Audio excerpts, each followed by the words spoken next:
अच्छा, बिस्मिल्लाहिर्रहमानिर्रहीम। Good morning everyone.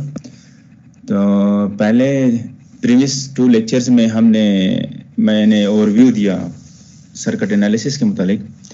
तो चूँकि टाइम कम है तो इसलिए मैं डायरेक्ट स्टार्ट लेता हूँ। ईएनए स्टार्ट करते हैं, इलेक्ट्रिकल नेटवर्क एनालिसिस। पहले 2 लेक्चर्स में मैंने वोल्टेज, करंट और केवीएल, केसीएल के बारे में बताया, फिर नोड्स के बारे में। तो बाकी आप लोग को अगर कोई इंटरेस्ट हो तो फिर आप लोग मुझे बता दें, मैं मेकअप क्लासेस अरेंज कर लूँगा सैटरडे संडे या किसी भी टाइम। आप सीआर से कांटेक्ट कर लें, वो फिर मेरे साथ कोऑर्डिनेट कर लेंगे। तो भी मैं आप लोगों को फिर प्रेजेंट कर लूँगा जो मैश एनालिसिस है, नोडल एनालिसिस है, जितनी भी थ्योरम्स हैं। तो अभी से स्टार्ट लेते हैं ईएनए से। और ये कोर्स कैसा होगा, आप इस पे फोकस कर लें। तो पहला लेक्चर ये है, introduction two capacitors and inductors.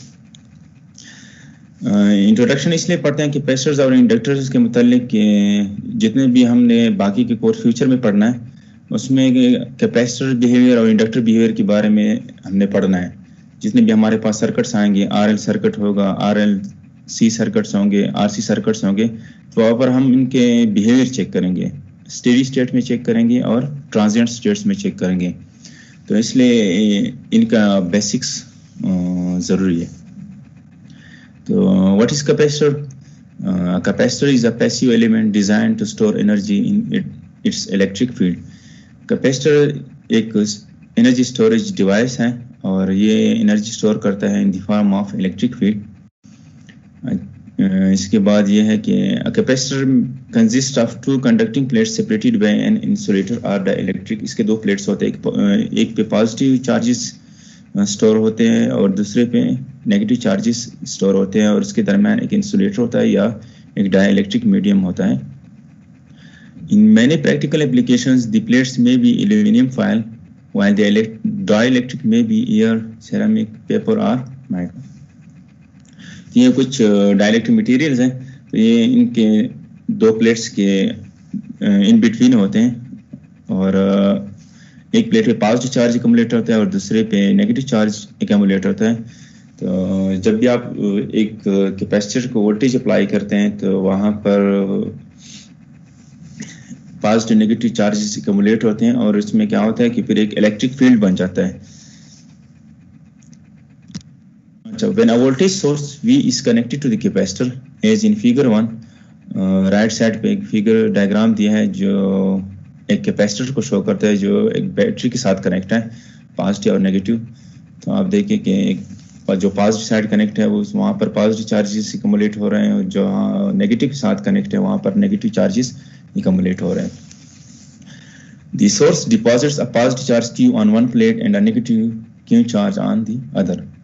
The capacitor is said to store the electric charge. Capacitor क्या करता है? Electric charge को store करता है, और the amount of charge stored represented by Q is directly proportional to the applied voltage V. Equation 1 जो denote करता है उससे ये हम आपस कर सकते हैं कि Q is equal to CV। Q जो है वो डायरेक्टली प्रोपोर्शनल है अप्लाइड वोल्टेज का। Where C is the constant of proportionality is known as the capacitance of the capacitor. The unit of capacitance is the farad. अब farad क्या है? Farad is the farad 1 coulomb per volt है। Capacitance is the ratio of charge on one plate of a capacitor to the voltage difference between the 2 plates measured in farads. 1 farad is equal to 1 coulomb per volt। ये आपने equation 1 से हल करना है कि C is equal to Q by V, जो Q unit charge है coulomb और वोल्टेज का है V, वोल्ट। तो 1 farad is equal to 1 coulomb per volt। अब आते हैं उसके रिलेशन डिराइव करते हैं, current voltage relation across capacitor. To obtain the current voltage relationship of the capacitor, we take the derivative of both sides of equation 1. Equation 1 हमारे पास था Q is equal to CV। अब इनके left side और right side दोनों पे derivation लेते हैं, differentiation लेते हैं। हम ये भी जानते हैं कि I is equal to dq by dt, charge per unit time, that is current. Equation 2 से हमें ये बताता है कि charge per unit time is known as current. अब अगर दोनों साइड से डिफरेंशिएशन लेते हैं तो I is equal to C D we by D T. Equation 1 के दोनों साइड जब आप डिराइवेटिव लेते हो तो d q by D t से आई आता है और c into D we by D t आता है. तो इक्वेशन 3 हमें ये बताता है कि करंट थ्रू द कैपेसिटर किसके बराबर होगा, वो बराबर होगा c into D we by D t. The voltage current relationship of the capacitor can be obtained by integrating both sides of equation 6.4. ये इक्वेशन 3 है. वी गेट जब आप इंटीग्रेशन लेते हो तो हमारे पास क्या आता है. अब हमने करंट डिराइव कर लिया, अब हमने क्या फाइंड करना है, वोल्टेज फाइंड करना है, वोल्टेज अक्रॉस द कैपेसिटर. तो जब आप आई इंटू डी टी कर लें, ये डी टी उधर चला जाएगा इसके राइट लेफ्ट साइड पे, तो इस साइड पे आपके पास आ जाएगा सी इंटू डी वी. अब सी को आप डिवाइड कर ले दोनों साइड से, तो ये जो राइट साइड है उस कैंसिल हो जाएंगे, इस साइड पे ये 1 और सी आ जाएगा. ये माइनस से इन्फिनिटी टू टी जो आई डी टी, ये इक्वेशन आ जाता है जब आप इसका इंटीग्रेशन लेते हो.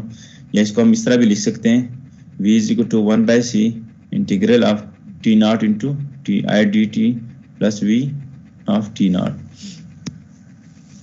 where v t naught is equal to q t naught divided by c is the voltage across the capacitor at time t naught. The instantaneous power delivered to the capacitor is p is equal to vi is equal to cv. यहाँ पर आपने put करना है cv into dv by dt. यहाँ पर आपने i के लिए जो हमने टर्म ड्राइव किया था वो आपने यहाँ पर पुट करना है c into v to dv by dt. The energy stored in the capacitor is therefore W is equal to minus infinity into t into p into dt is equal to, आपने यहाँ पर c put करना है minus infinity into T we D we by D T. ये जो term है ये हमने पुट करना है इक्वेशन 6 से. सर इस इक्वेशन ये समझ नहीं आ रही, इक्वेशन की समझ नहीं आ रही, इस इक्वेशन की समझ नहीं आ रही. 6 और हाँ सर ये 6 और 7 सर अगर आप थोड़ा मतलब अच्छा सही मैं ज्यादा तेज तो नहीं जा रहा, मतलब सर थोड़ी सी स्पीड ज्यादा है, मगर अगर आप सर थोड़ा सा मतलब डिटेल में थोड़ा पढ़ा फिर सही. चलो ठीक है, मैं डिटेल में पढ़ाता हूँ. जिधर भी आप लोग कंफ्यूजन हो आप मुझे बताएं, मैं वो कंफ्यूजन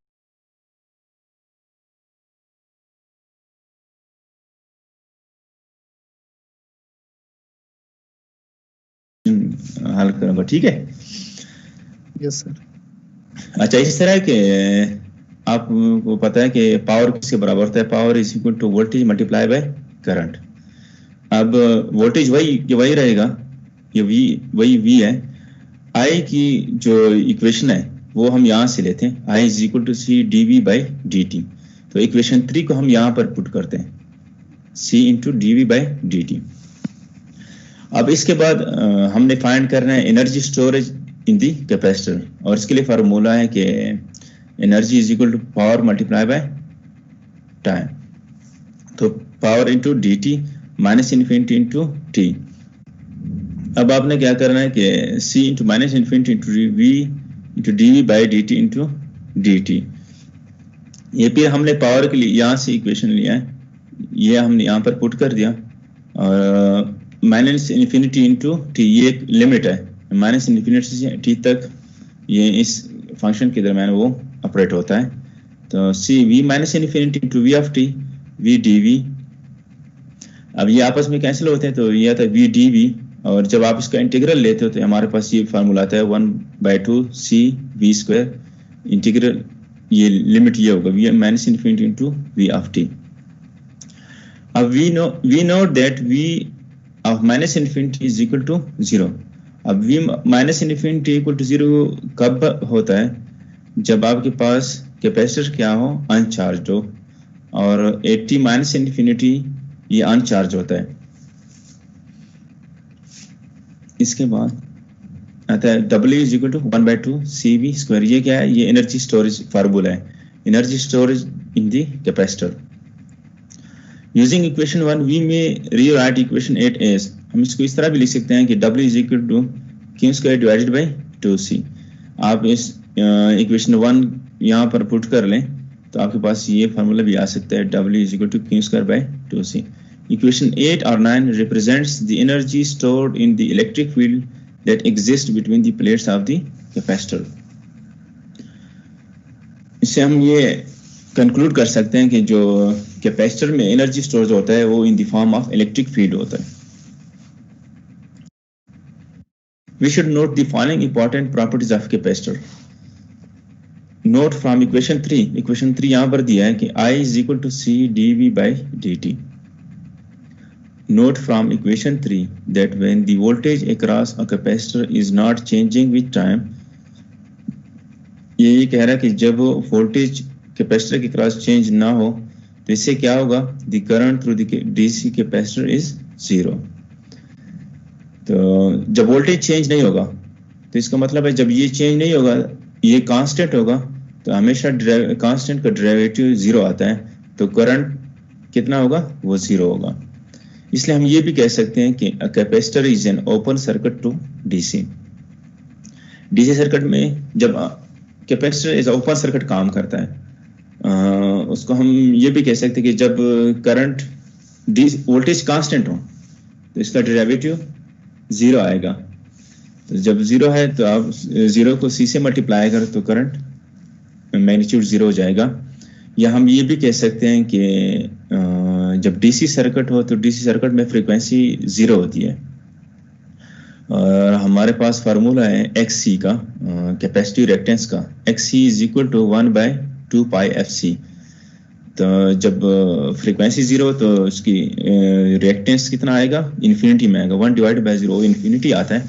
तो जब कैपेसिटिव रिएक्टेंस इन्फिनिटी हो तो इसका मतलब है ये ओपन सर्किट है, जबकि शॉर्ट सर्किट में ये डिफरेंट होता है। शॉर्ट सर्किट में रेजिस्टेंस मिनिमम होता है या 0 होता है। सेकंड इंपॉर्टेंट पॉइंट ये है कि the ideal capacitor doesn't dissipate energy, it takes power from the circuit when storing energy in its field and returns previously stored energy when delivering power to the circuit. A real non-ideal capacitor has a parallel model leakage resistance as shown in figure 2. The leakage resistance may be as high as, ये मतलब हो सकता है 100 mega ohm तक हो सकता है। जो आइडियल कैपेसिटर्स होते हैं वहाँ पर लीकेज रेजिस्टेंस नहीं होता, जबकि जो प्रैक्टिकल कैपेसिटर्स हैं वहाँ पर क्या होता है? यहाँ पर लीकेज रेजिस्टेंस हो सकता है। फोर्थ इंपॉर्टेंट पॉइंट ये है कि the voltage on a capacitor cannot change abruptly. The capacitor resists an abrupt change in the voltage across it. For example, the voltage across a capacitor may take the form shown in figure 3a. ये इस तरह हो सकता है, ये abrupt change नहीं है। ये अब जब टाइम चेंज हो रहा है तो वहाँ से वोल्टेज भी स्लोली चेंज हो रहा है। abrupt change कहीं पे इस ग्राफ में नजर नहीं आ रहा है, जबकि यहाँ पर abrupt change आ रहा है। टाइम 0 है तो ये डायरेक्टली चेंज हो गए, 0 से एक सर्टन लेवल पे चला गया, इसके बाद फिर कांस्टेंट है और फिर दूसरे टाइम पे ये डायरेक्टली 0 पे आ गए। तो ये एब्रप्ट चेंज है जो कैपेसिटर इसको अलाउ नहीं करता। तो फर्स्ट केस क्या है? वो अलाउड है, सेकंड केस में अलाउबल नहीं है। ये मोस्ट इंपॉर्टेंट पॉइंट है कि voltage on a capacitor can not change abruptly. हम ये भी कह सकते हैं कि capacitor always oppose the change in voltage, जबकि इंडक्टर के केस में ये डिफरेंट होता है, वो फिर हम बाद में पढ़ेंगे। अब आते हैं न्यूमेरिकल एग्जांपल्स पे। अभी हमने फार्मूले ड्राव कर लिया कि Q is equal to CV या energy is equal to energy stored in capacitor is equal to 1/2 of the CV square. तो पहला क्वेश्चन ये है कि calculate the charge stored on a 3 picofarad capacitor with 20 volt across it. Second part है कि find the energy stored in the capacitor. We know that Q is equal to, जी sir ये point number 4 previous में हमें समझ में नहीं आया। ये समझ में नहीं आया पॉइंट 4 जी। अच्छा, इस तरह ये है कि ये कह रहा है कि the voltage on a capacitor can not change abruptly. हम ये भी कह सकते हैं कि the capacitor always oppose change in voltage, या ये भी हम कह सकते हैं कि capacitor always maintain constant voltage. मतलब ये वोल्टेज को ज्यादा डायरेक्ट चेंज से वो अलाउ नहीं करता। उसकी वजह क्या है, हमने यहाँ पर पढ़ा कि यहाँ पर I is equal to C dV by dt। अब अगर यहाँ पर आप एब्रप्ट चेंज इन वोल्टेज करते हो, एब्रप्ट चेंज इन वोल्टेज का मतलब होता है कि zero time. Abrupt change in voltage का ये मतलब होता है सडन चेंज इन वोल्टेज। तो अगर आप जीरो टाइम पे करते हो तो इसका मतलब है आपके पास करंट कितना होगा, इनफाइनाइट करंट। ठीक है, तो इनफाइनाइट करंट किसी भी सर्किट में पॉसिबल नहीं होता। तो ये हम बाद में पढ़ेंगे जब हम आरसी सर्किट्स पढ़ेंगे। इस तरह होता है कि let suppose DV, let suppose आपके पास एक पॉइंट आता है वो 10 वोल्ट है, T1 टाइम पे 10 वोल्ट है, और T2 टाइम पे ये एब्रप्ट चेंज हो गया है 10 वोल्ट से आया 0 वोल्ट पे। तो आपके पास ये आ जाएगा dV V2 माइनस V1। तो 10 माइनस 0 डिवाइडेड बाई टाइम। आपके पास क्या है, टाइम आपके पास वही है, सडन चेंज है, मतलब टाइम चेंज नहीं हो रहा है। तो 10 माइनस 0 डिवाइडेड बाई 0, जब आप इसका डेरिवेटिव लो तो आपके पास क्या आएगा, वो इन्फिनिटी आएगा। तो इसका मतलब ये हुआ कि सडन चेंज, जब आप एब्रप्ट चेंज करते हो वोल्टेज में, उससे आपके पास क्या आता है, इनफाइनाइट करंट आता है, जो प्रैक्टिकली इस तरह पॉसिबल नहीं है। इसलिए हम इसकी एक प्रॉपर्टी है कि ये क्या करता है कि the voltage always oppose the change in current suddenly, change in voltage not current. Clear है? यस सर, समझ आ गया। Thank you. ओके। अच्छा, इस क्वेश्चन पे आते हैं। पहला क्वेश्चन ये है कि calculate the charge stored on a 3 picofarad capacitor with 20 volt across it.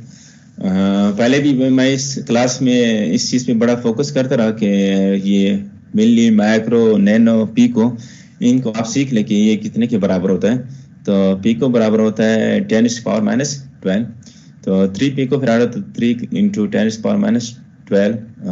Voltage आपके पास है 20, तो Q is equal to CV, ये आपके पास आ जाता है 60 पिको कूलम।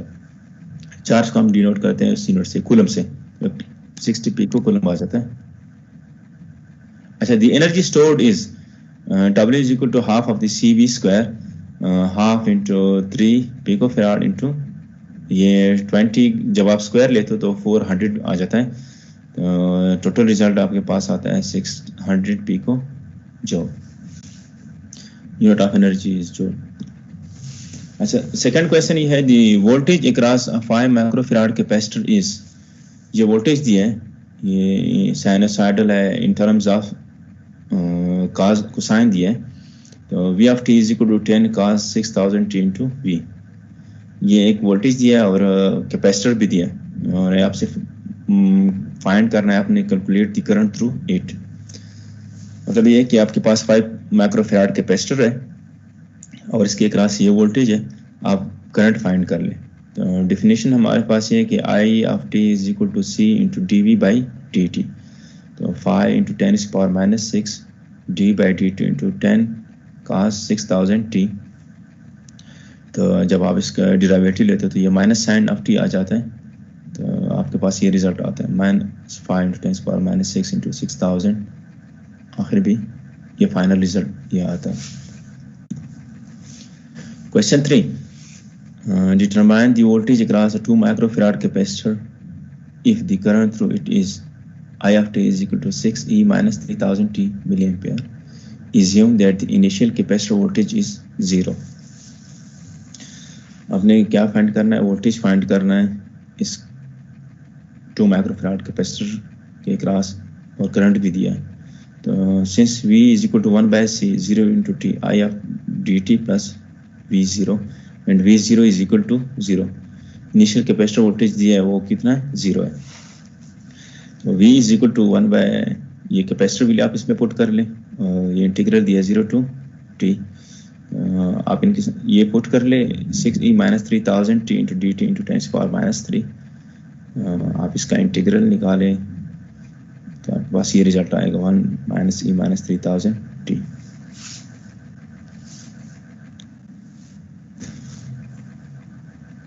ये एक दूसरा क्वेश्चन है, इसमें आपने क्या करना है, obtain the energy stored in each capacitor in figure 6.12a under DC conditions। ये डायग्राम है, इसमें आपने क्या करना है, आपने फाइंड करना है obtain the energy stored in each capacitor। ये दो कैपेसिटर्स हैं, इसके क्रॉस आपने एनर्जी फाइंड करना है कि कितनी एनर्जी यहाँ पर स्टोर होगा इस दो कैपेसिटर्स के क्रॉस। और कंडीशन क्या है, डीसी कंडीशन है। तो डीसी कंडीशन में हमने ये पढ़ा कि capacitor always acts as an open circuit. जो इंपॉर्टेंट पॉइंट्स थे यहाँ पर capacitor is an open circuit to DC. तो यहाँ पर आपको कंडीशन दिया है कि डीसी कंडीशन है, तो इस सर्किट में हम इस कैपेसिटर को एज ओपन सर्किट कंसीडर करेंगे और इस कैपेसिटर को भी ओपन सर्किट कंसीडर करेंगे।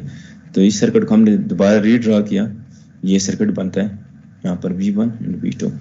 हमेशा के ओपन सर्किट के अक्रॉस हमेशा पहले अब हम क्या करते हैं कि करंट फाइंड करते हैं। करंट, चूंकि करंट सोर्स है और हम करंट डिवाइडर रूल अप्लाई करेंगे, तो यहाँ पर हम पहले करंट फाइंड करेंगे और फिर यहाँ पर करंट फाइंड करेंगे। Under DC conditions, we replace each capacitor with an open circuit as shown in figure 6.12b। यहाँ पर शो किया है V2 and V1। The current through the series combination of the 2 kilo ohm and 4 kilo ohm resistor is obtained by current division, या आप ये भी कह सकते हैं CDR, करंट डिवाइडर रूल। हमने यहाँ पर अपने करंट फाइंड करना, तो करंट क्या आएगा 3 डिवाइडेड बाई 3 + 2 + 4। यहाँ के अगर हमने करंट फाइंड करते हो क्या होगा, जो जिस रजिस्टर के क्रॉस आपने करंट फाइंड करना है वो register divided by the total resistance. तो ये सर्किट ओपन है, इस रजिस्टर को आपने कंसीडर नहीं करना है, आपके पास ये आ जाएंगे, ये आपका एक पूरा सर्किट बनेगा 3 2 4। तो आपने यहाँ पर करंट फाइंड करना है। करंट जब आप यहाँ पर फाइंड करते हैं तो यही रजिस्टर और बाकी जितने भी सर्किट्स में रजिस्टर्स लगे हुए हैं उनको आपस में ऐड कर लें और multiply by the source current, तो आपके पास आ जाएगा 2 milli ampere. Excuse me sir. जी सर, आप पिछले स्लाइड पर एक दफा चले जाए सर। 1 मिनट।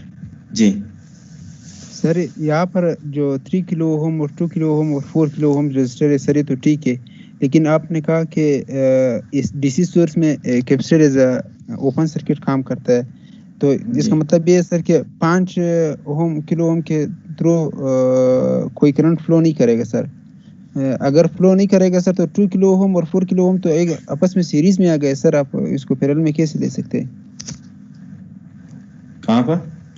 अच्छा सर ये जो 2 किलो और 4 किलो ओम रजिस्टर है सर, ये तो फिर आपस में सीरीज में आ जाते हैं, बाकी तो वैसे भी ओपन सर्किट मतलब हम इसको नेग्लेक्ट कर सकते हैं।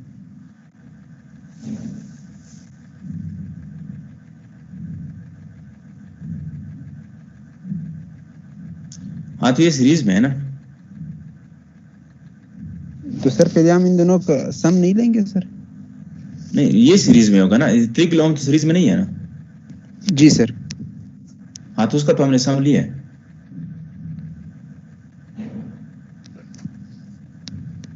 सही है सर, ठीक है ना, इसमें कोई कंफ्यूजन नहीं है। यहाँ पर आपको स्टेटमेंट भी कह दिया ना, the current to the series combination of 2 kilo ohm and 4 kilo ohm, 2 kilo ohm and 4 kilo series में आ रहे हैं। मैंने ये नहीं कहा कि यहाँ पर ये 2 किलो ओम और 4 किलो ओम पैरेलल में, लेकिन मैंने यहाँ पर करंट फाइंड तो करना है ना। जी सर। ठीक है, तो उसके लिए ये है कि आपने यहाँ पर आप करंट फाइंड कर लें तो इस रजिस्टर के अक्रॉस, ठीक है। सही। अब आपके पास ये आएगा, has the voltage V1 and V2 across the capacitors are, ये कितना होगा, ये यहाँ पर मैंने वोल्टेज अक्रॉस के इस अक्रॉस कैपेसिटर कितना होगा 22,000 I is equal to 4 volt. 4 volt इसलिए है कि ये जो रेजिस्टर है वो V1 is equal to I1 into R1। ये पैरेलल में तो ये आपके पास ये आएगा V2 में कितना आएगा 4000 I इंटू, अच्छा ये जो है 2 मिली फैराड है ना, तो 2000 इंटू करंट, ये वाला आपके पास कितना क्या 4 वोल्ट आएगा। इसके बाद ये क्या V2 is equal to 4000 I, इसमें आप करंट की वैल्यू पुट कर लें ये जो, तो आपके पास 8 वोल्ट आ जाएगा। तो एक कैपेसिटर के क्रॉस वोल्टेज 4 वोल्ट आ रहा है, दूसरे कैपेसिटर के क्रॉस वोल्टेज 8 वोल्ट आ रहा है। अब हमने फाइंड वोल्टेज आपने फाइंड कर लिया और कैपेसिटर वैल्यू भी आपको नोना है, तो आप एनर्जी स्टोर्ड अक्रॉस कैपेसिटर कर सकते हैं। W1 is equal to half of C1 V1 square and W2 is equal to half of C2 V2 square. ठीक है सर ये जो कैपेसिटर है सर, ये जो कैपेसिटर है डीसी सर्किट में, तो ये ओपन सर्किट के तौर पर कैसे काम करते हैं सर, ये समझा दो। अच्छा, कैपेसिटर इज ओपन सर्किट इसलिए काम करता है डीसी सर्किट के लिए। डीसी सर्किट में क्या होता है, वोल्टेज कांस्टेंट होता है ना, चेंज नहीं होता विद रिस्पेक्ट टू टाइम। बात समझ आ रही? Yes sir. अच्छा, इस इक्वेशन को देख, I is equal to C dV by dt। तो जब आपके पास डीसी सोर्स होगा तो इसका मतलब ये होगा कि आपको एक कांस्टेंट वोल्टेज मिलेगा, या 5 वोल्ट होगा या 12 वोल्ट होगा या लेट्स सपोज 24 वोल्ट होगा। ठीक है, तो जब वोल्टेज चेंज नहीं होगा विद रिस्पेक्ट टू टाइम, तो यहाँ पर ये जो आपके पास आएगा ये 0 होगा। डेरिवेटिव हमेशा कांस्टेंट 0 होता है, करंट पर 0 होगा। हाँ, करंट 0 होता है ना ओपन सर्किट में हमेशा, तो सर पर करंट 0 होगा हमारे पास। हाँ हाँ, ठीक है ना। इसकी एक एक्सप्लेनेशन ये कि इस इक्वेशन से आप डिराइव कर सकते हो कि डीसी वोल्टेज में आपके पास कांस्टेंट वोल्टेज होता है, वो with respect to time change नहीं होता। तो जब आप इसका डेरिवेटिव लेते हैं तो आपके पास करंट 0 आ जाता है। इसकी दूसरी एक्सप्लेनेशन ये, अगर आपके पास बॉल पॉइंट और वो है पेजेस हैं तो आप इसको नोट कर ले। डीसी सर्किट में फ्रीक्वेंसी 0 होती है, और जब आप वो तो एक मिनट, डीसी सोर्स की फ्रीक्वेंसी 0 होती है, और जब आपके पास एक कैपेसिटर लगा होता है तो इसका हम कैपेसिटिव रिएक्टेंस फाइंड करते हैं। Capacitive reactance XC is equal to omega C, और omega C is equal to 1 divided by 2 pi FC। तो जब आप फ्रीक्वेंसी पुट कर लेते हो 0, तो आपके पास XC is equal to infinity आ जाता है। तो जब एक सर्किट में रिएक्टेंस कितना हो, मैक्सिमम हो, इन्फिनिटी हो, तो इसका मतलब है वो एक ओपन सर्किट कंसीडर होगा। इसलिए हम कहते हैं कि capacitor always acts as an open circuit to DC source. जी यस सर। और ऐसा सर एसी में नहीं होता? ऐसा एसी में नहीं होता। ठीक है, यस सर। अच्छा ओके। अच्छा, ये नेक्स्ट क्वेश्चन है, चलो इसको देखते हैं, इससे ये भी आपका जो कंफ्यूजन है वो भी क्लियर हो जाएगा। क्वेश्चन ये है कि determine the current I flowing through the capacitor of figure 7.1। ये आपके पास फिगर 7.1 है, यहाँ पर आपने करंट फाइंड करना है for the 2 voltage wave forms of figure 7.3 if C is equal to 2 farad. ये C दिया है, C is equal to 2 farad है, और आपको वोल्टेज दिया है इन टर्म्स ऑफ ग्राफ्स। आपने फाइंड करना है, करंट फाइंड करना है इस कैपेसिटर के अक्रॉस। आपको 2 वोल्टेजेस दिए हैं, एक डीसी वोल्टेज है, एक एसी वोल्टेज है। अब हमने फाइंड करना है कि यहाँ पर करंट कितना फ्लो होगा।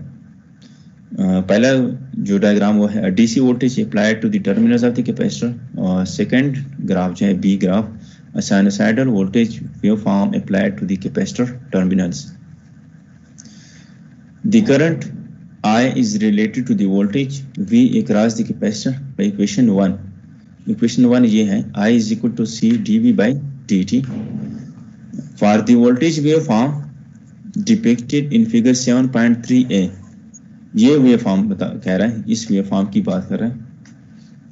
dv by dt is equal to 0।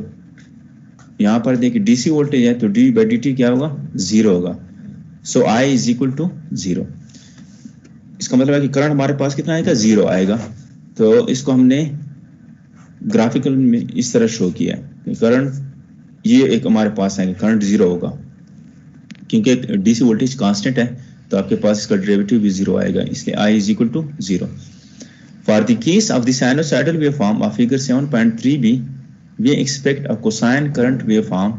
अच्छा, ये साइनोसॉइडल वोल्टेज है तो इसका मतलब है ये इस तरह होगा v into sine omega T, और ये भी हो सकता है कि 5, इसका एम्पलीट्यूड मोस्टली 5 है तो साइनोसॉइडल है तो साइन ओमेगा टी। और हमेशा साइनोसॉइडल में क्या होता है, वो 0 से स्टार्ट होता है साइन ओमेगा टी, जबकि काज में क्या होता है, काज ओमेगा टी ये उलट होता है, अपोजिट होता है। अगर ये 0 तो ये वहाँ 1 से स्टार्ट होता है। तो ये साइनोसॉइडल वोल्टेज है और इसका मैग्नीट्यूड कितना है, लेट सपोज 5 है तो 5 साइन ओमेगा टी, ये एसी साइनोसॉइडल वोल्टेज है। अब इसका हमने डेरिवेटिव लेना है तो जब भी आप डेरिवेटिव लेते हो साइन वोल्टेज का वो काज में आता है, इसलिए ये कह रहे हैं कि we expect a cosine current waveform to flow in the response having the same frequency and twice the magnitude. Twice magnitude इसलिए कह रहे हैं कि यहाँ पर जब आप इक्वेशन में पुट करते हो तो यहाँ पर सी की वैल्यू 2 फेराड दिया है तो 2 आप यहाँ पर पुट करेंगे, इसके बाद आप D by D T voltage आपको दिया है साइनोसॉइडल फॉर्म में, यहाँ पर आप साइनोसॉइडल वोल्टेज लिखते हैं 5 इंटू साइन ओमेगा टी। तो साइन ओमेगा टी का जो डेरिवेटिव आता है वो काज आता है। जब काज आप विद रिस्पेक्ट टू टाइम आप जब डायग्राम बनाओगे तो आपका डिफरेंट आएगा। यहाँ पर देखें साइनोसॉइडल 0 से स्टार्ट होता है जबकि कोसाइन स्टार्ट होगा वो मैक्सिमम से स्टार्ट होगा, ये इसमें डिफरेंस है। तो इसका करंट ये आएगा, फ्रीक्वेंसी सेम होगी और इसका एम्पलीट्यूड ज्यादा हो जाएगा बिकॉज ऑफ दी 2 फेराड। यहाँ पर नोट किया unit of capacitance is an ampere second पर वोल्ट और कूलम पर वोल्ट। ये वही बात की जो हमने प्रीवियस स्लाइड्स में डिस्कस किया कि unit of capacitance is farad which is equal to यहाँ पर कूलम पर वोल्ट।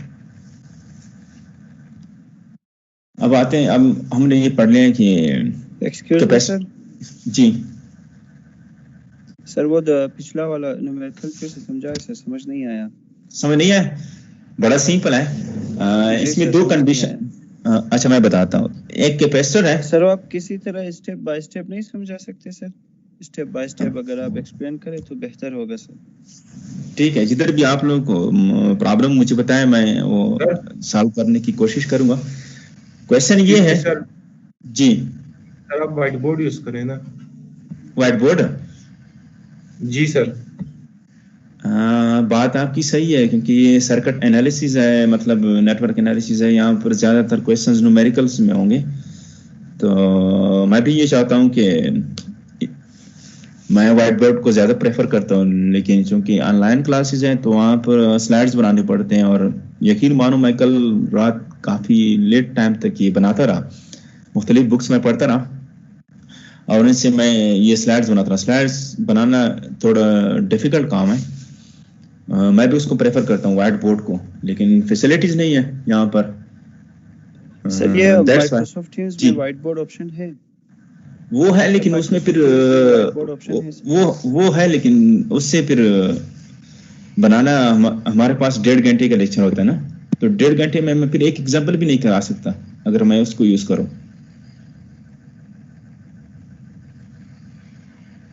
चलो आप इसको सुन लें, बाद में हम फिर इसको डिस्कस कर लेंगे जो जो मसले आ रहे हैं, ठीक है। क्वेश्चन ये है कि कैपेसिटर है, ये कैपेसिटर दिया है, इस कैपेसिटर के क्रॉस आपके 2 कंडीशंस दिए हैं। कंडीशन पहले ये कि यहाँ पर डीसी वोल्टेज अप्लाई हो रहा है, ये एक ग्राफ की बात कर रहा है। दूसरा कंडीशन ये है कि यहाँ पर साइनोसॉइडल वोल्टेज अप्लाई हो रहा है। अब आपने करंट फाइंड करना है अक्रॉस दिस कैपेसिटर और इस कैपेसिटर का मैग्नीट्यूड दिया वो 2 फेराड है। अब हमने फाइंड करना है current across this capacitor for DC voltage and for AC voltage. हम एग्जैक्ट वैल्यूज फाइंड नहीं करेंगे, हम सिर्फ रिस्पांस चेक करते हैं कैपेसिटर का, कि कैपेसिटर का क्या रिस्पांस होगा for DC voltage in figure A and for AC voltage in figure B. अब आते हैं इसके सॉल्यूशंस पे। तो हमारे पास फार्मूला है I is equal to C dV by dt। हम लेते हैं पहला केस, डीसी वोल्टेज का केस लेते हैं, ये वाला केस। इस केस में क्या आप देखिए, with respect to time DC voltage constant आ रहा है। जब आप कांस्टेंट वोल्टेज यहाँ पर पुट करेंगे तो आपके पास रिजल्ट आएगा, डेरिवेटिव 0 आएगा। तो इसका मतलब है current is equal to 0 for DC voltage across capacitor. और ये हमने यहाँ पर ग्राफिकली इसको रिप्रेजेंट किया है कि current is 0 across the capacitor. ठीक है अब्बास?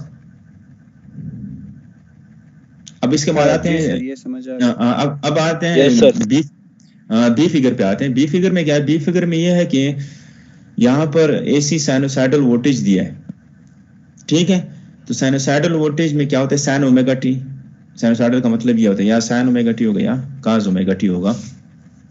चूंकि 0 से स्टार्ट हुआ तो इसका मतलब ये है कि साइन ओमेगा टी। ये इस तरह होता है ना, यहाँ से 0 से स्टार्ट होता है पूरा साइकिल और फिर 9, ये यहाँ से शुरू होता है 0, फिर 90, फिर 180, फिर 270 एंड देन 360। ये पूरा एक साइकिल होता है 0 से लेकर 360 तक।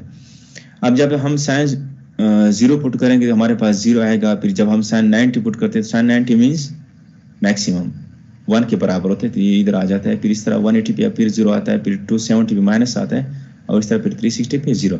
इसलिए हम कहते हैं कि ये जो वेव फॉर्म दिया ये साइनोसाइडल है, ये साइन ओमेगा टी है और इसका एम्पलीट्यूड 5 के, यहाँ पर मैग्नीट्यूड मोस्टली अप्रॉक्सीमेटली 5 है, 5 - 5। अब हमने ये पुट करना है वहाँ पर इस फार्मूले में I is equal to C dV by dt। तो C आपके पास कांस्टेंट है, वो 2 होगा multiply by d by dt into omega T. अब वो V जो है यहाँ पर हम लेंगे साइन ओमेगा टी। तो derivative of sine omega T is equal to वो बराबर होता है काज ओमेगा टी के। तो जब हम काज ओमेगा टी लेते हैं, अब हम काज ओमेगा टी ले लेंगे और इसका हमने ग्राफ बनाएंगे विद रिस्पेक्ट टू टाइम। अब यहाँ पर देखें काज ओमेगा टी, जब आप काज अब 0 मैक्सिमम होता है, काज 0 इज इक्वल टू 1 या लेट सपोज यहाँ पर चूंकि 10 हम इसलिए लेते हैं कि 2 multiply by 5 into cause of 0, तो 0 1 के बराबर, तो 2 मल्टीप्लाई बाय 5 तो 10 आ जाता है। इस तरह काज 90 फिर 0 होता है, फिर काज 270 -1 और फिर काज 360 0 आता है। तो ये एक साइकिल बनता है। इसलिए जो साइनोसाइडल वोल्टेज डेरिवेटिव है उसका करंट क्या आएगा? कोसाइन वेव फॉर्म आएगा। अब आज यहाँ तक क्लियर है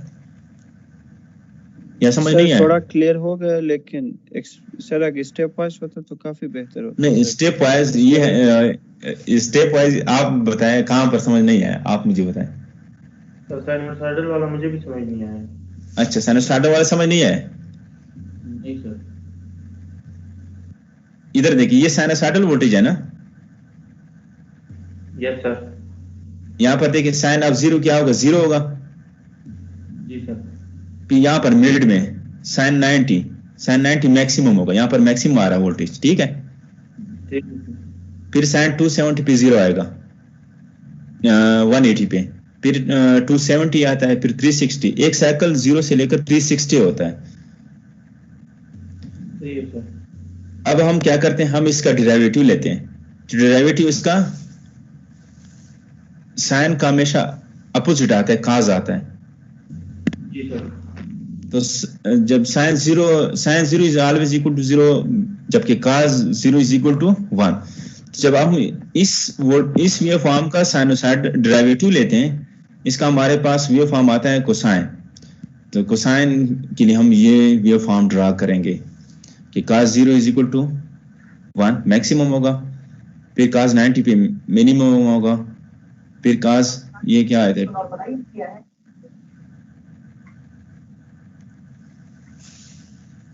फिर कास्ट शोर आ रही है। तो साइन और काज का जो वेव फॉर्म है वो हमेशा अपोजिट डायरेक्शन में होता है। अगर साइन मिनिमम पे है तो काज मैक्सिमम पे होगा, अगर काज मिनिमम पे है तो साइन मैक्सिमम पे होगा। इतना आप सीख लें। जो हमारे को मानते होते और बाकी होते देंगे ससुराल वाले। अच्छा, तो जो उनकी बारात आई ना तो बहुत लेट आई थी, साढ़े 9 बजे। जब okay, series and parallel capacitors ये भी डिस्कस करते हैं कि पैरेलल कैपेसिटर्स में क्या होता है. पैरेलल कैपेसिटर में C equivalent is equal to C1 plus C2 plus C3 into Cn. Simple addition होता है. The equivalent capacitance of n parallel connected capacitor is the sum of individual capacitances.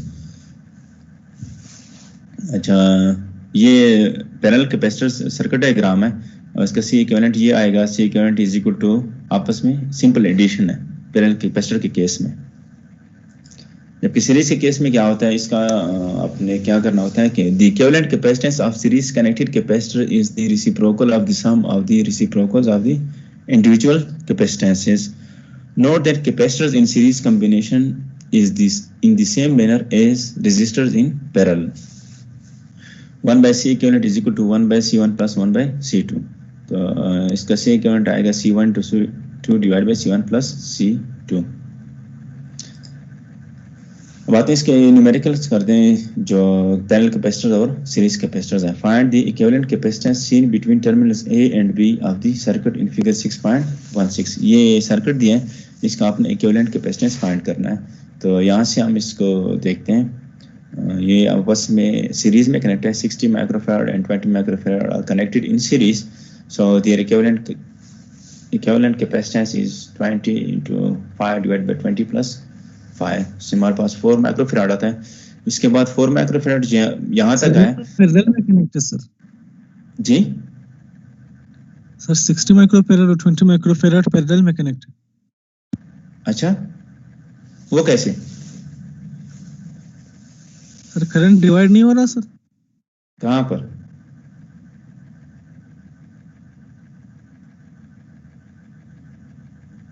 Sir यही sir C equivalent जब हम find कर रहे हैं यहाँ पे 60 माइक्रोफैराड और 20 माइक्रोफैराड है सर. बीच में शॉर्ट सर्किट है सर. मेरी बात सुने ना, वो यहाँ हम बात कर रहे हैं, यहाँ पर तो करंट सेम आ रहा है यहाँ पर. ठीक, इस यहाँ से हम देख रहे हैं.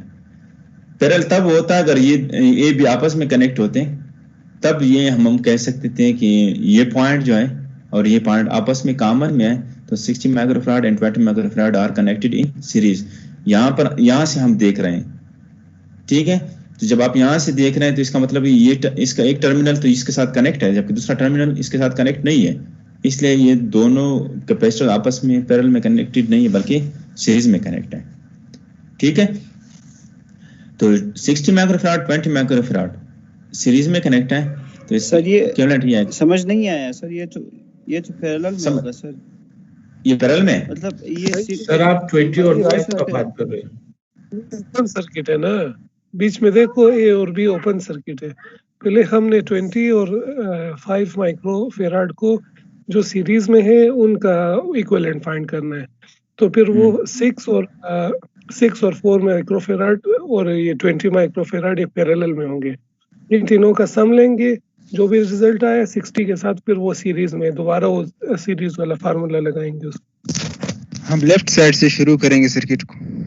अच्छा, हाँ लेफ्ट साइड से 20 माइक्रोफैराड 5 माइक्रोफैराड है, तो ये आपस में सीरीज में कनेक्ट है. तो वही आएगा 20 प्लस 4 माइक्रोफैराड आएगा. दी 4 microfarad is connected in parallel with 6 microfarad and 20 microfarad capacitor. तो ये आपस में फिर पैरेलल में कनेक्ट है. अच्छा, यहाँ पर देखिए, सॉरी, ये 20 माइक्रोफैराड और 5 माइक्रोफैराड आपस में कनेक्ट है सीरीज में. ठीक है, तो जब सीरीज में कनेक्ट है तो ये रिजल्ट आएगा 4 माइक्रोफैराड. फिर 4 माइक्रोफैराड एंड 6 माइक्रोफैराड पैरेलल में कनेक्ट है और साथ 20 माइक्रोफैराड भी है. तो आपके पास रिजल्ट सिंपल एडिशन आएगा 30 माइक्रोफैराड. और फिर 30 microfarad capacitor is in series with 60 microfarad capacitor. Hence the equivalent capacitance for the entire circuit is 20 microfarad. I think ये आप लोग खुद कर सकते हो. सर्किट एनालिसिस में आप लोगों ने पढ़ा होगा कि सीरीज कैपेसिटर्स और सीरीज इंडक्टर्स और series resistance and parallel resistors आपने किस तरह ऐड करने हैं. मुझे ज्यादा समझाने की जरूरत नहीं है. आई थिंक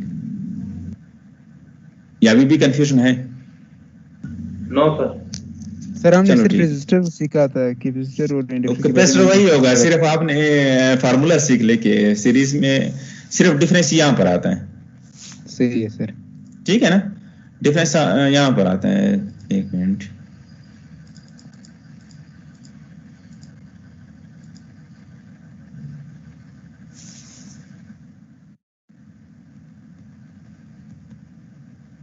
यहाँ पर आते हैं, ठीक है। अगर पैरेलल कैपेसिटर्स हैं तो C1 plus C2 plus 3 simple addition है ऑफ कैपेसिटर्स है। अगर यहाँ पर पैरेलल रेजिस्टर्स होता तो यहाँ पर 1 over R1 plus 1 over R2 plus 1 over R3 आता। इस तरह सीरीज कैपेसिटर्स और पैरेलल रेजिस्टर्स आपस में सेम है। यहाँ पर देखें, note that capacitors in series combine in the same manner as resistors in parallel. अगर रेजिस्टर्स पैरेलल में कनेक्ट है तो इसके लिए ये फार्मूला होगा, अगर कैपेसिटर सीरीज में कनेक्ट है तो इसके लिए सेम फार्मूला होगा। तो इसका मतलब ये है कि आप सिर्फ जनरल फार्मूला सीख लें, फिर आपके लिए जो भी सर्किट होगा उसका आप equivalent capacitance, equivalent resistance find कर सकते हैं। अच्छा, यहाँ पर देखिए, for circuit in figure 6.1 find the voltage across each capacitor. यहाँ पर कैपेसिटर्स दिए, आपने फाइंड करना है V1, V2, V3 and V4, ठीक है। We first find the equivalent capacitance C equivalent shown in figure 6.9. यहाँ पर हमने फाइंड करना है C equivalent. The two parallel capacitors in figure 6.1 can be combined to get 40 plus 20 60 millifarad. ये दो parallel में कनेक्टेड है, 40 into 20 तो 60 millifarad आ गया। This 60 millifarad capacitor is in series with 20 and 30. यहाँ पर आप ये दो आपस पैरेलल में कनेक्ट है तो इससे आपके पास आता है सिंपल एडिशन है, 40 प्लस 20 60 आता है। तो जब यहाँ पर इसका इक्विवेलेंट आ जाएगा तो 20, 30 and 60 are connected in series. इसको आपने फिर उसी फार्मूले से 1/C1, 1/C2 एंड 1/C3 से आप फाइंड कर लें। So the total charges C equivalent आपने फाइंड कर लिया, 10 मिलीफैराड आता है।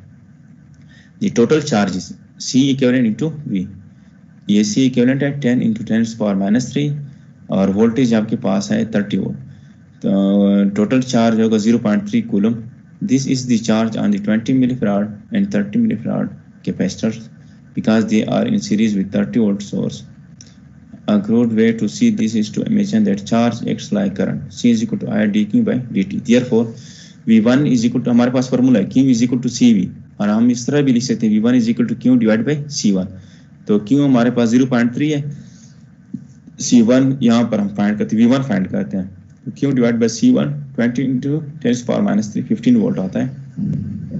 V2 फाइंड करना है, V2 is equal to Q divide by C2, तो ये 10 वोल्ट आता है। Here we determine V1 and V2. We now use KVL to determine V3 by V3 is equal to, अब हमने फाइंड करना है V3, तो V3 is equal to 30 minus V1 minus V2 which is equal to 5 volt. इसकी बात करें तो 30 minus 15 minus 10, ये वोल्टेज राइज है, ठीक है। यहाँ से हम स्टार्ट है, कारण यहाँ से फ्लोर है -2 नेगेटिव, तो ये वोल्टेज राइज है, वोल्टेज ड्रॉप है, ये भी वोल्टेज ड्रॉप है, तो ये भी वोल्टेज ड्रॉप होगा। 30 minus 15 वोल्ट यहाँ पर ड्रॉप हो रहा है और 10 वोल्ट यहाँ पर ड्रॉप हो रहा है, तो 30 minus 25 is equal to 5 volt. तो यहाँ पर कितना वोल्टेज ड्रॉप होगा, 5 वोल्ट होगा।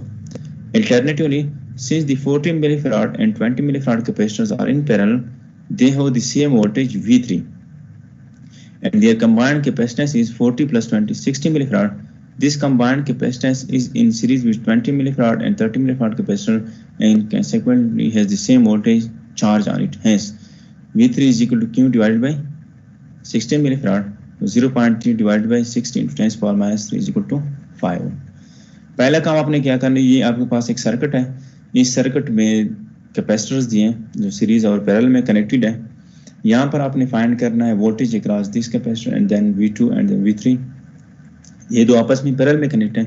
जब आप यहाँ पर वोल्टेज फाइंड करते हैं इसका मतलब है इसके अक्रॉस भी फाइंड कर सकते हो, ये आपस में सीरीज में कनेक्ट है। तो पहले हम क्या करते हैं, C इक्विवेलेंट फाइंड करते हैं। C इक्विवेलेंट, ये दो आपस में पैरेलल में कनेक्ट है, इसको आपस में ऐड कर ले, फिर इसके साथ ऐड कर ले, तो आपके पास C इक्विवेलेंट आ जाएगा। अब आपने टोटल चार्ज फाइंड कर लिया, तो हमारे पास फार्मूला है Q is equal to C equivalent, ये आ गया टोटल चार्ज। अरे C इक्विवेलेंट में थोड़ा प्रॉब्लम है सर, C इक्विवेलेंट में प्रॉब्लम है जी सर। ये 1/60 प्लस सर इस तरह आता है, आपने 1 के नीचे भी 1/60 लिखा है सर। हाँ, वो इसलिए लिखा है ना कि वो 1 जब इधर आता है ना तो इसके साथ यहाँ पर भी C equivalent 1 divided by C equivalent होता है, तो मैंने डायरेक्ट C इक्विवेलेंट लिख दिया यहाँ पर, तो ये फिर 1 डिवाइड बाय 1/60 प्लस 1/30 प्लस 120 आता है। इसमें आपने वो नहीं बना है, ये बिल्कुल सही है। C equivalent is equal to 1 divide by 1/60 plus 1/30 plus 1/20 आता है। आप थोड़ा क्लास के बाद जब आप फारिग हो जाएं तो आप नोट एक पेन और वो ले लें पेज और आप खुद से कैलकुलेशन कर लें। आप लिख लें कि 1/c equivalent is equal to 1/c1 plus 1/c2 plus 1/c3। ठीक है, तो जब आप सिर्फ इसका c इक्विवेलेंट लेंगे, 1/c इक्विवेलेंट नहीं, सिर्फ c इक्विवेलेंट लेते तो इस फॉर्म में आएगा 1/1/60 प्लस 1/30 प्लस 1/20। ठीक है, ठीक है सर। हाँ, तो टोटल कैपेसिटेंस फाइंड कर ले पहले, फिर इसके बाद टोटल चार्ज फाइंड कर ले। जब आप टोटल चार्ज फाइंड कर ले, आपके पास सीरीज सर्किट है, तो इसका मतलब ये है कि हर जगह पे चार्ज, यहाँ पर भी चार्ज सेम है, यहाँ पर भी चार्ज सेम है, तो V1 is equal to Q divide by C1 0। बाकी फिर आसान है, Q डिवाइड बाई C1 कर ले, Q डिवाइड बाई C2 कर ले और फिर इसके लिए Q डिवाइड बाई C3 कर ले। जी, यहाँ तक अगर कैपेसिटर में कोई क्वेश्चन हो तो आप पूछ लें, मैं फिर इसका आंसर देता हूँ, फिर इसके बाद हम इंडक्टर स्टार्ट करेंगे।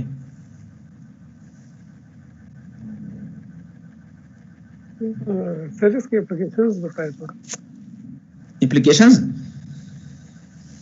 एप्लीकेशंस इसके ज़्यादा हैं, ट्यूनिंग सर्किट्स में यूज़ होता है। हमारे जितने भी आपने देखा होगा कैपेसिटर्स, आप समझदार हो, फैन में यूज़ होता है कि नहीं? आपके घर में जो फैन है वहाँ पर क्या होता है, कैपेसिटर होता है कि नहीं?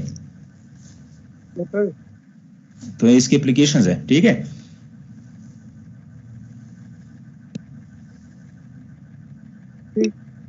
Any other question?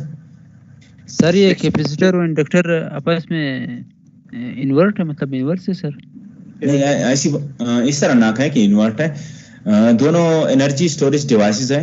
ठीक है, कैपेसिटर जो काम करते हैं, कैपेसिटर का काम ये है कि वो एनर्जी स्टोरेज करता है in the form of electric field, जबकि इंडक्टर एनर्जी स्टोर करता है in the form of magnetic field.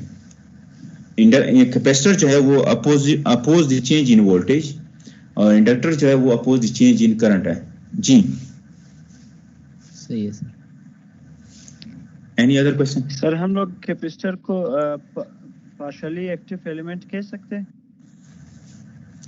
Partially active element इस तरह है कि मोस्टली हम इनको पैसिव कंसीडर करते हैं। पैसिव इसलिए कंसीडर करते हैं कि एक्टिव सोर्स जो होता है ना, एक्टिव सोर्स इस तरह होता है कि वो इनफाइनाइट टाइम के लिए आपको एनर्जी सप्लाई करता है। कितने टाइम के लिए? इनफाइनाइट टाइम के लिए, जिस तरह एक वोल्टेज सोर्स होता है। हाँ, तो कैपेसिटर क्या होता है कि एक टाइम के लिए आपको एनर्जी सप्लाई कर सकता है, लेकिन वो कुछ टाइम के बाद वो डिके हो जाता है, डिस्चार्ज होता है, तो हम इसको एक्टिव एलिमेंट नहीं कह सकते, हम इसको पैसिव में कंसीडर करते हैं। तो जितने भी तीन एलिमेंट्स है, रेजिस्टर है, इंडक्टर और कैपेसिटर है, हम इसको पैसिव कंसीडर करते हैं। आप ये कह सकते हो कि हाँ ये पार्शियली एक्टिव है, नॉट फुली एक्टिव। ठीक है, ठीक है सर, सही है। उसकी रीजन ये है कि वो इनफाइनाइट टाइम के लिए एनर्जी सप्लाई नहीं कर सकता।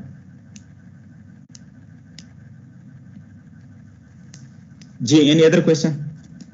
ठीक ठीक।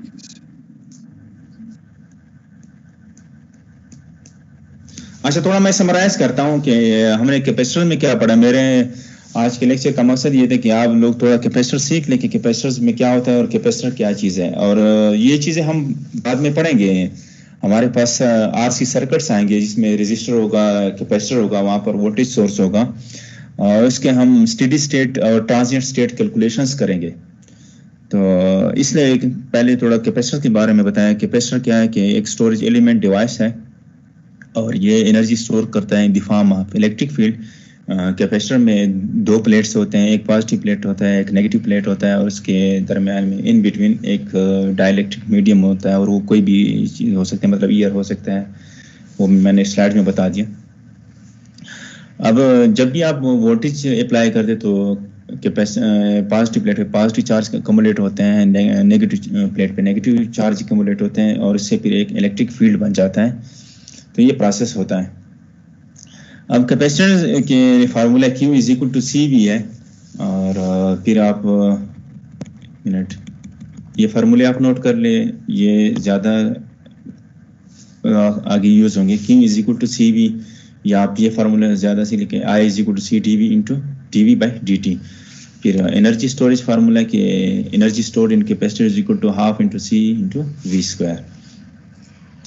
फिर इसके बाद हमने पढ़ा कि 2-3 मेन इंपॉर्टेंट पॉइंट्स थे। पहला मोस्ट इंपॉर्टेंट पॉइंट ये था कि capacitor always acts as an open circuit to DC source, और इसके दो रीजन हो सकते हैं। पहले ये है कि आप इक्वेशंस के थ्रू इसको वेरीफाई करें कि I is equal to dV by dt। तो जब यहाँ पर डीसी वोल्टेज होगा तो कांस्टेंट आएगा, तो ये फिर जीरो हो जाता है। तो करंट ओपन सर्किट में हमेशा जीरो होता है। इसके बाद सेकंड जो इम्पॉर्टेंट पॉइंट था related to this capacitor is an open circuit to DC, उसमें ये था कि फ्रीक्वेंसी जीरो हो जाती तो XC is equal to 1/2 pi FC। तो जब आप उस फार्मूले में फ्रीक्वेंसी जीरो पुट करते तो कैपेसिटिव रिएक्टेंस इन्फिनिटी हो जाता है। तो ओपन सर्किट में हमेशा मैक्सिमम रेजिस्टेंस होता है, इसलिए हम कहते हैं कि capacitor is an open circuit to DC. Second point ये था कि the ideal capacitor doesn't dissipate energy, it takes power from the circuit when storing energy in its field and returns previously stored energy when delivering power to the circuit. यहाँ पर आप note कर लें कि ये यहाँ पर आइडियल कैपेसिटर, हम आइडियल कैपेसिटर की बात करते हैं, तो आइडियल कैपेसिटर के केस में एनर्जी डिसिपेट नहीं होती, जबकि प्रैक्टिकल जो कैपेसिटर्स होते हैं वहाँ पर रेजिस्टेंस लगा होता है, तो रेजिस्टर हमेशा एनर्जी को डिसिपेट करता है। ये पॉइंट जो है वो आइडियल कैपेसिटर से रिलेटेड है।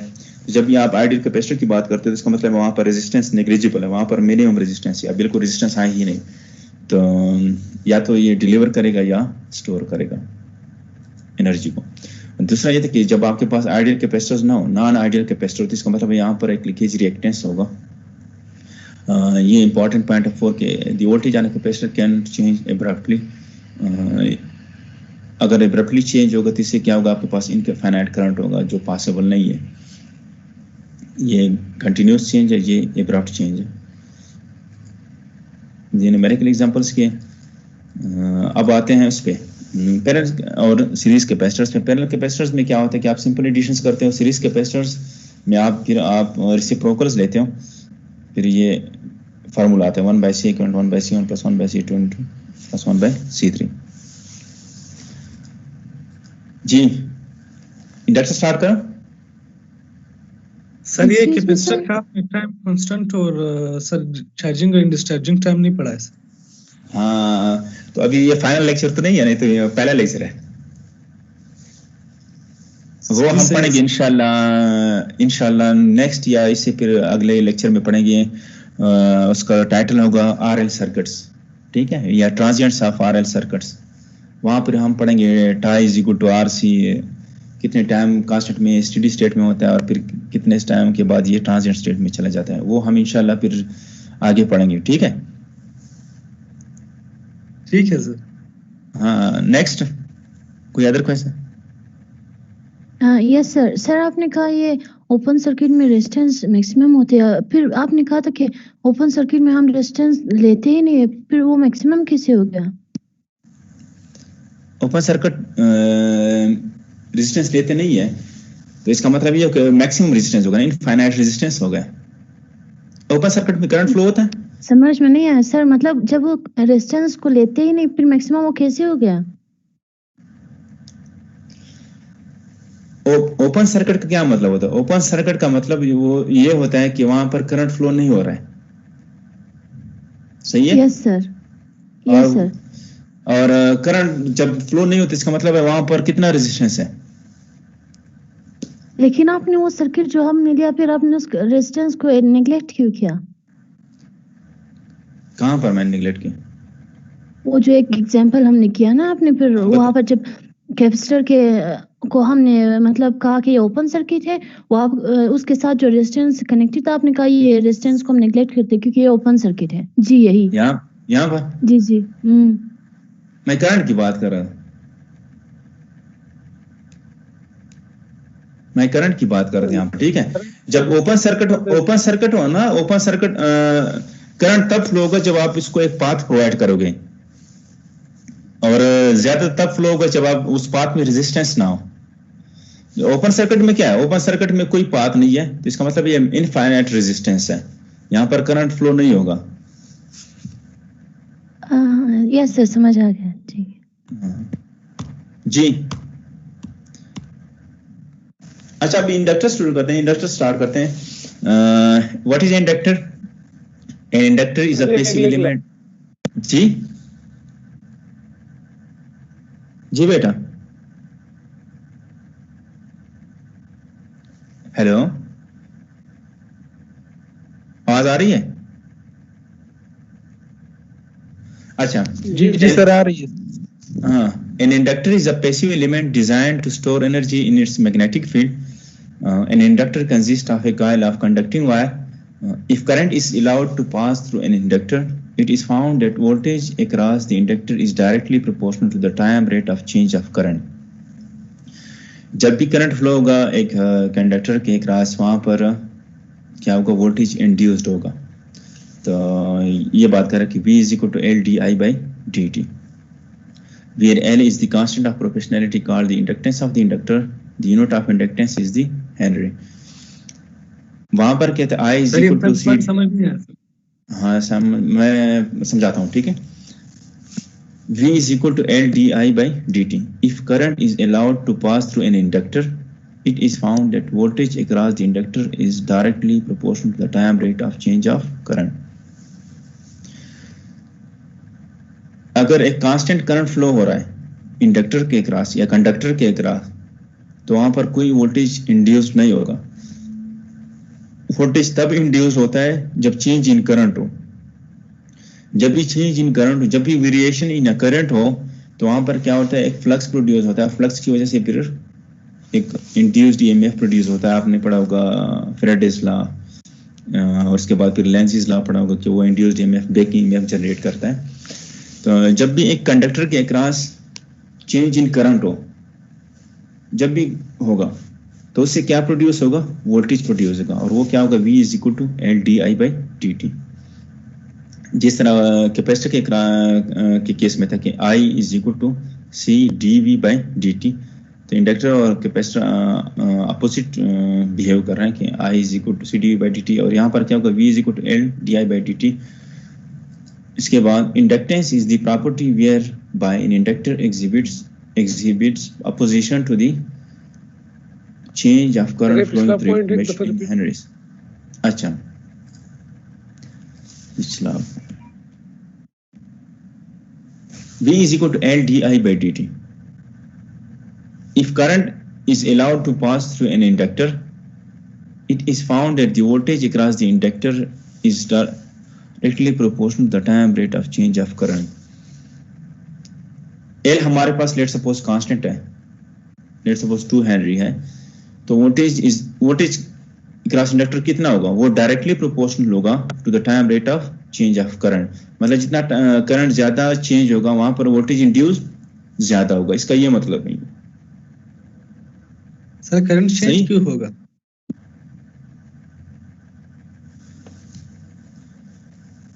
करंट चेंज क्यों होगा? लेट सपोज कांस्टेंट करंट है, तो इससे फिर क्या होगा, वोल्टेज इंड्यूस होगा कि नहीं?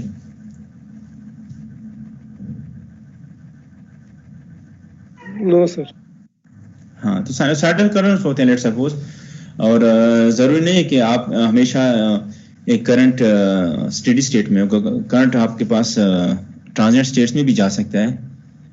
लेट सपोज अगर एक इंडक्टर है वो स्टेडी स्टेट में है, तो इज अ कांस्टेंट एक करंट सोर्स के तौर पे काम करेगा। हमेशा जब भी होता है इंडक्टर हमेशा एक ही स्टेट में नहीं होता, या स्टेडी स्टेट में होगा या ट्रांजिएंट स्टेट में होगा, करंट में वेरिएशंस आता है। वो तो ये भी हो सकता है कि करंट जब फील्ड के क्रॉस फ्लो हो रहा है तो वहां पर जरूर नॉर्थ से साउथ पोल की तरफ जा रहा है, तो वहां पर फ्लक्स की वजह से या मैग्नेटिक फील्ड की वजह से करंट वेरिएशन आता है। कांस्टेंट करंट कभी भी फ्लो नहीं होता। कांस्टेंट करंट का मतलब आपने कांस्टेंट करंट सोर्स कनेक्ट कर दिया, जो इस तरह नहीं होता। कांस्टेंट करंट सोर्स अगर होगा तो इसका मतलब है वोल्टेज कभी भी इंड्यूस नहीं होगा। सही है सर, लेकिन अगर वोल्टेज कांस्टेंट वोल्टेज हो तो करंट फिर कैसे वेरी करता है सर?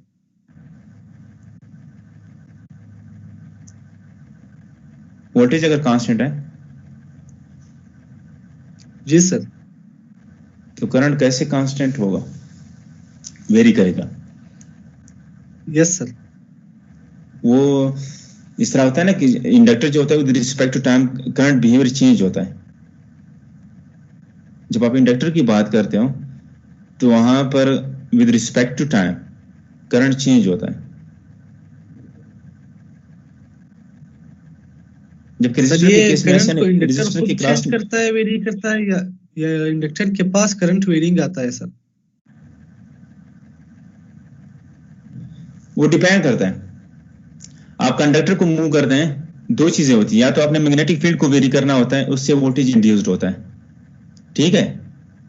एक केस तो ये हो सकता है कि आप कंडक्टर को वेरी करते हो तो वहां पर जो मैग्नेटिक फ्लक्स परपेंडिकुलर, और आपने फिसी में पढ़ा होगा कि अगर कंडक्टर पैरेलल में लगा है तो ज्यादा वहां पर ईएमएफ इंड्यूस्ड होगा, अगर थोड़ा ज्यादा इंक्लाइंड है तो वहां पर कम फ्लो होगा, या पैरेलल में लगा तो वहां पर बिल्कुल वहां पर मतलब कट नहीं करेंगे तो वोल्टेज इंड्यूस नहीं होगा। दो केसेस हैं, या तो कंडक्टर मूव करेगा, सेकंड ये हो सकता है या मैग्नेटिक फील्ड वेरी करेगा।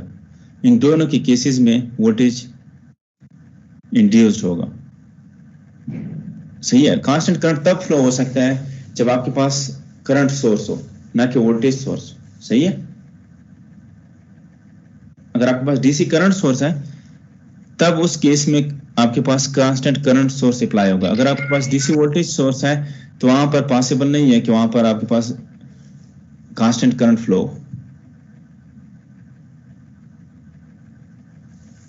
सही है। अच्छा, इसके बाद inductance is the property where by an inductor exhibits opposition to the change of current flowing through it measured in henries. Capacitor के केस में हमने पढ़ लिया कि जी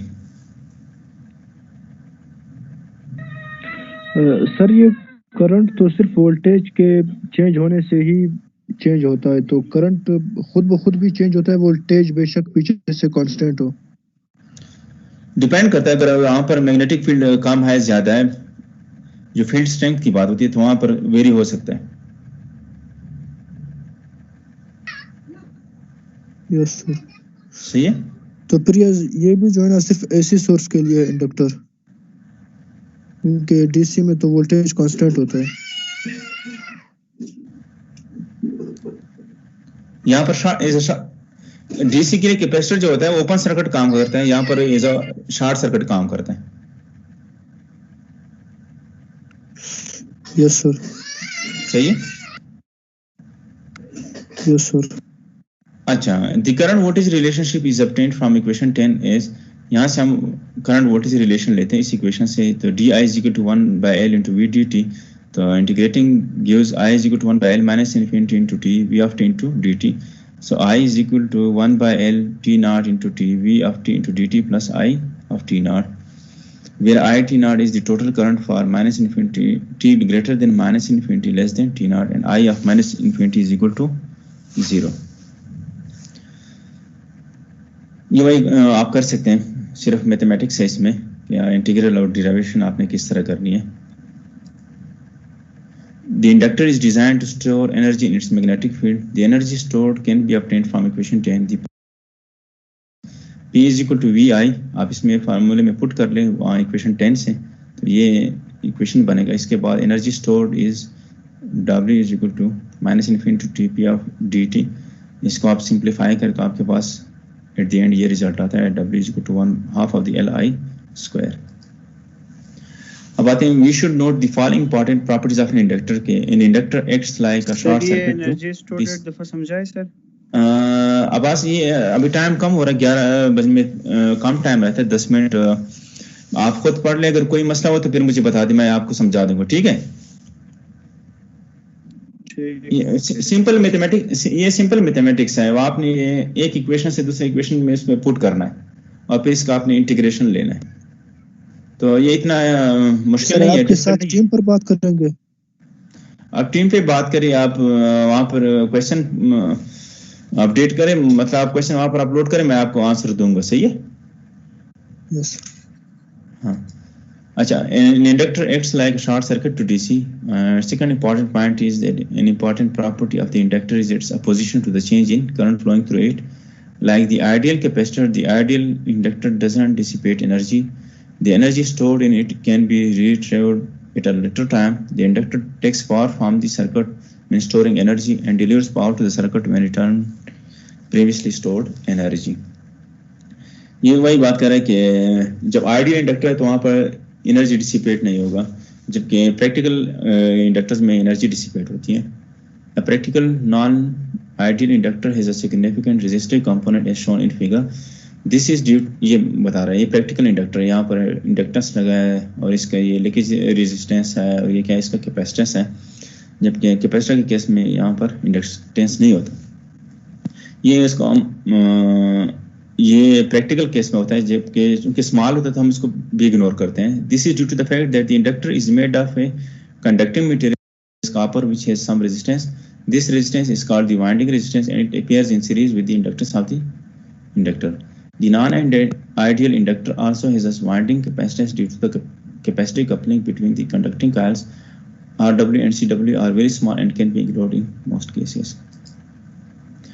So, numerical examples. The current through a 0.1 Henry inductor is I of t 10 t minus 5 t ampere. ये current दिया है, आपने वोल्टेज फाइंड करना है across the inductor and energy stored in it. दो पॉइंट्स आपने वो करने, पहले आपने वोल्टेज फाइंड करना और फिर इसके बाद एनर्जी.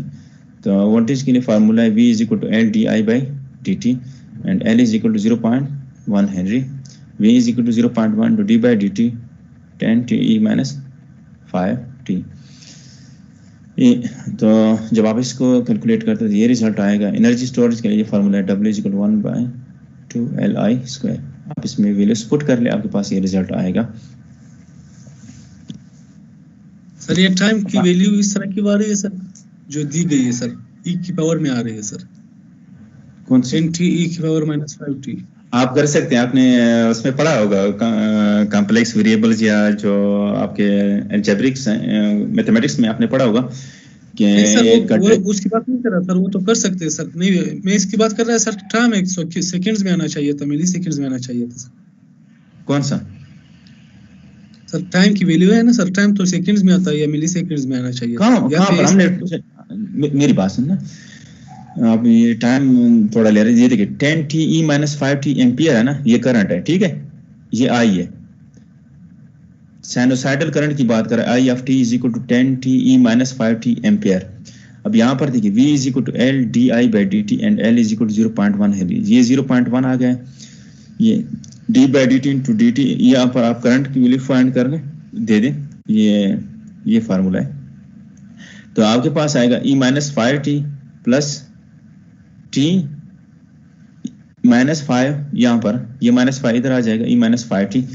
ये आप डिराइवेशन कर ले, आपको t e माइनस t है, सही है, d by D T into T E minus T.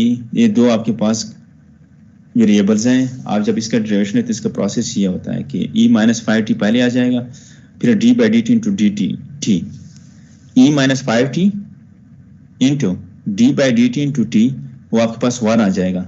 फिर आपने t को आप बाहर निकाले और इसका डेरिवेटिव ले लें, d by D T into E minus 5t. तो इसका डेरिवेटिव ये आएगा -5, ये एक्सपोनेंशियल इधर आ जाएगा और फिर बाकी वही e माइनस x आएगा.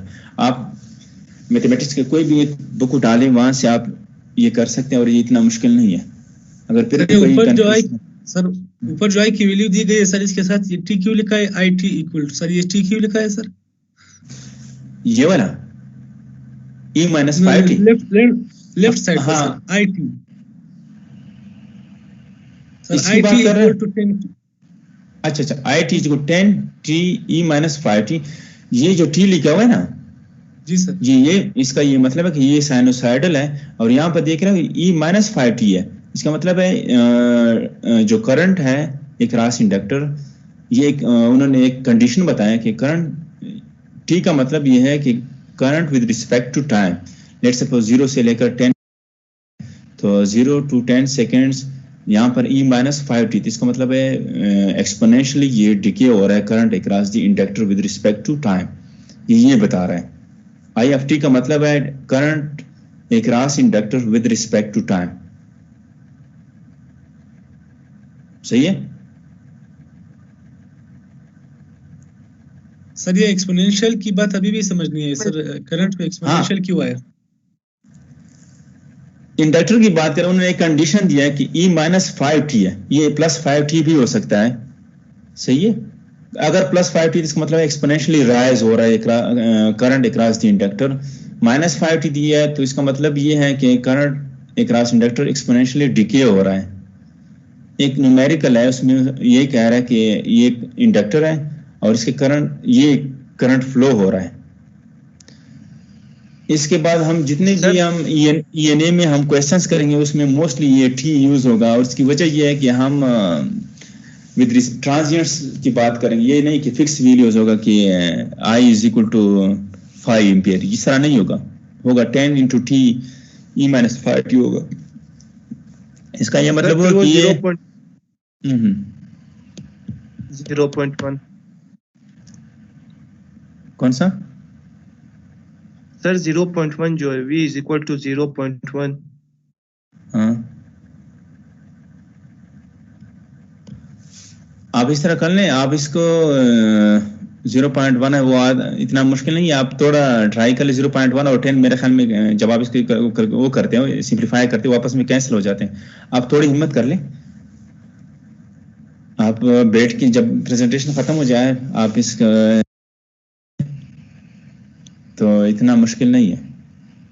अगर फिर भी नहीं हुआ तो मैं आपको हैंड रिटन सॉल्व करके उसके स्क्रीनशॉट्स लेके आपको अपलोड कर दूंगा इसी MS Team पे, ठीक है?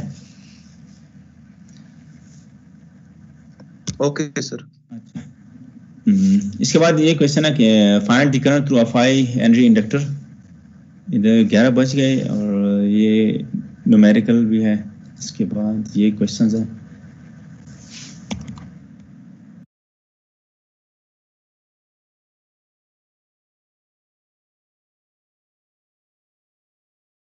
ये कल पढ़ लेंगे।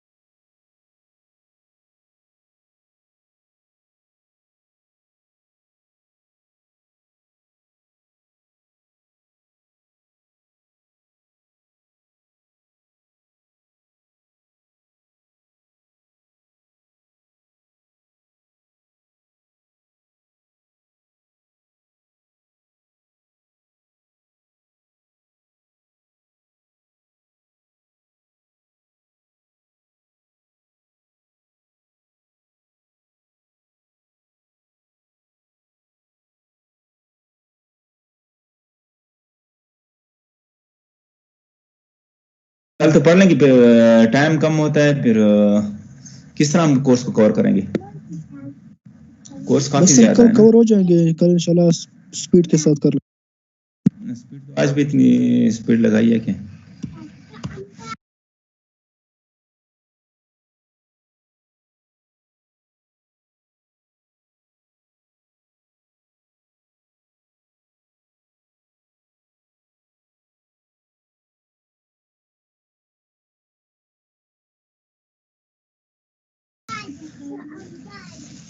Just a minute. अच्छा, इस तरह की फिर नेक्स्ट में पढ़ लेंगे। Yes sir. Okay sir. अच्छा, वो जो आपको क्वेश्चन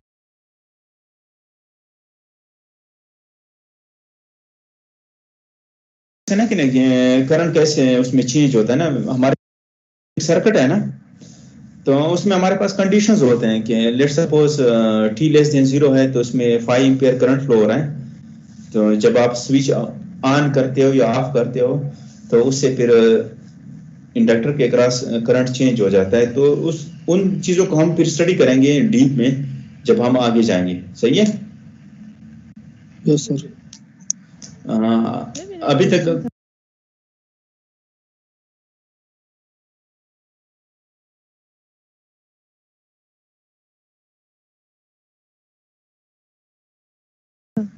जी सर मतलब इंडक्टर में जब हम डीसी लेते हैं ना, उस केस में भी स्टार्टिंग में करंट भी वो करंट आहिस्ता आहिस्ता पास करता है और मैग्नेटिक फील्ड की फॉर्म में वोल्टेज को करता है, तो एक पॉइंट पे तो करंट भी कांस्टेंट हो जाता है उसमें डीसी के केस में।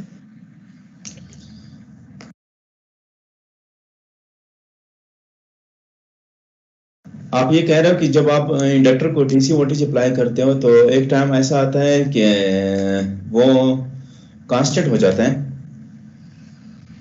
Yes sir. हाँ, वो उसके लिए आपने शायद ज़्यादा डीप में पढ़ा होगा कि आप इस पे रिसर्च कर रही है। उसमें ये होता है कि एक टाइम कांस्टेंट होता है, tau is equal to R L I या आर बाई एल है।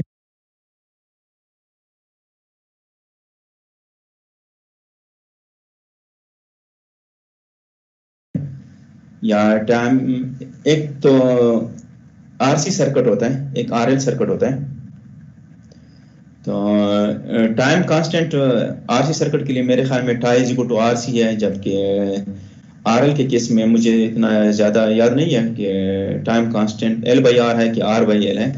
तो वो जब टाइम कांस्टेंट अचीव कर लेता है उसके बाद वो स्टेडी स्टेट पे चला जाता है, तो उसके बाद वो कांस्टेंट करंट वहाँ पर फ्लो होता है। समझ आए? जब वो टाइम कांस्टेंट, हाँ, और उसके लिए ये होता है कि एक सर्किट हमेशा 5 टाइम्स कांस्टेंट के बाद वो स्टेडी स्टेट पे चला जाता है। 5 टाइम्स कांस्टेंट के बाद मतलब 5 इंटू टा, 5 मल्टीप्लाई बाय टा, 5 टाइम्स कांस्टेंट के बाद वो स्टेडी स्टेट पे चला जाता है। सर कैसे मतलब 5 टा के बाद वो कांस्टेंट पे चला जाता है? हमें एक सर्किट होता है ना, उसको एक टाइम कांस्टेंट होता है।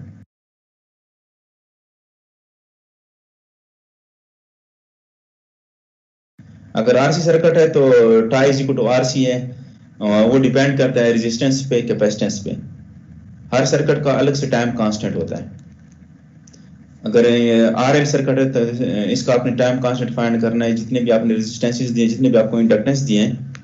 या अगर आरसी सर्किट है वहां पर आपने टाइम कांस्टेंट फाइंड करना है, तो depending on the resistance and capacitance in the circuit. तो उस टाइम कांस्टेंट के बाद 3 कंडीशंस होते हैं, एक इनिशियल स्टेट होता है, एक स्टेडी स्टेट होता है,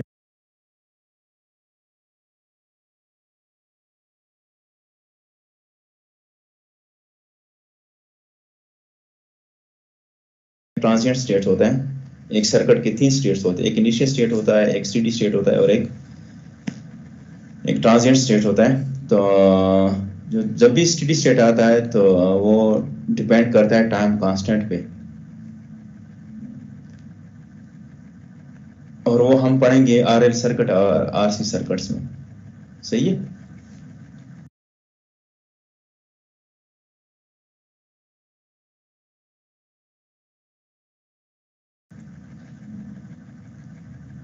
ठीक सर।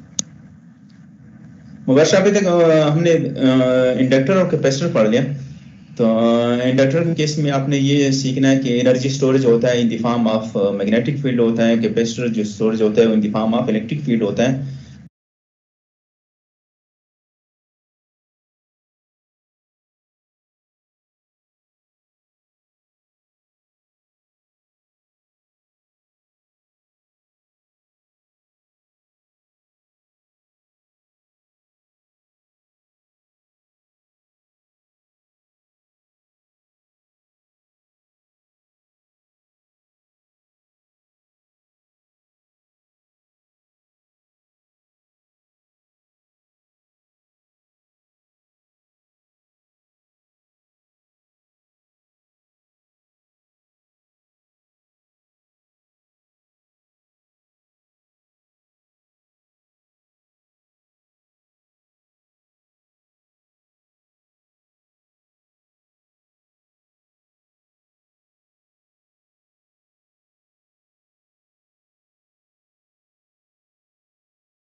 हमने पढ़ लिया, और फिर इसके लिए जो मोस्ट इंपॉर्टेंट पॉइंट्स हैं वो आपने क्या करना है कि कैपेसिटर ऑलवेज वोल्टेज अगर एब्रप्ट चेंज होगा तो वहां पर इनफाइनाइट करंट फ्लो होगा, जो प्रैक्टिकली पॉसिबल नहीं है। जबकि इंडक्टर जो होता है वो always oppose the change in current अगर चेंज इन करंट एब्रप्ट होगा तो वहां पर इनफाइनाइट वोल्टेज क्लियर होगा across the elements, which is not possible.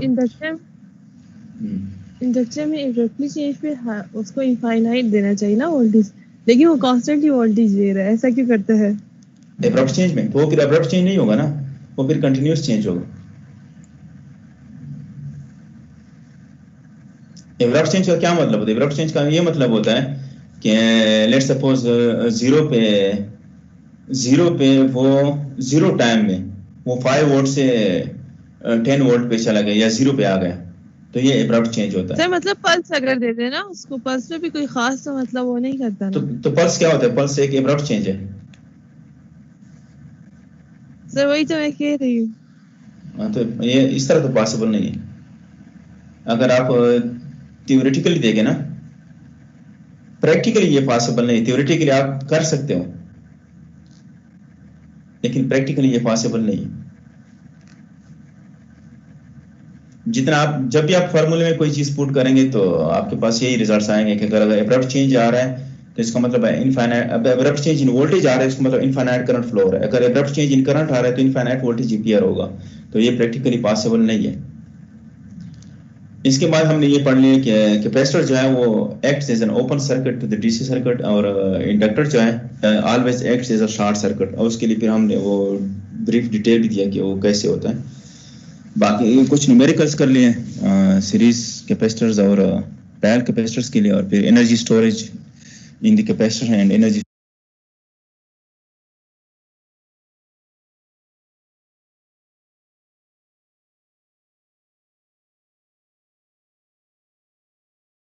उसके न्यूमेरिकल्स कर लिए। फिर भी अगर आप लोगों को कोई क्वेश्चन हो या कहीं पर भी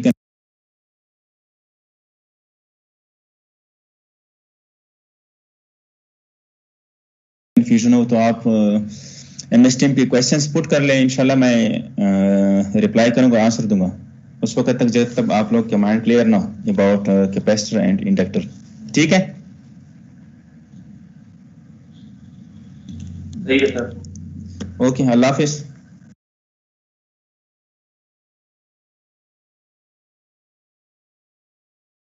सर जी सर, ये स्लाइड आप शेयर करोगे?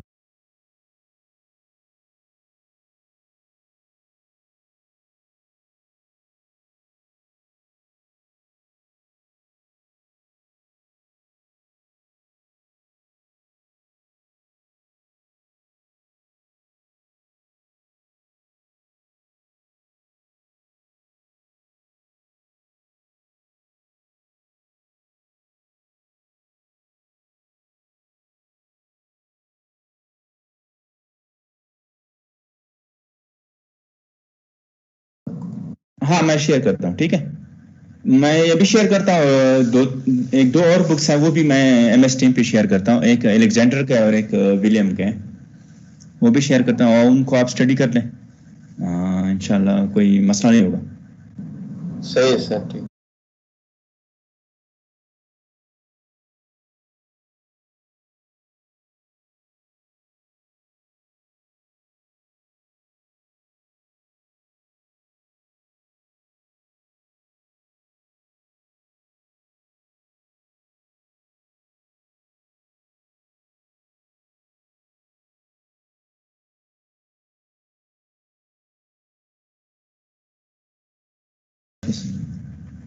अल्लाह हाफिज़।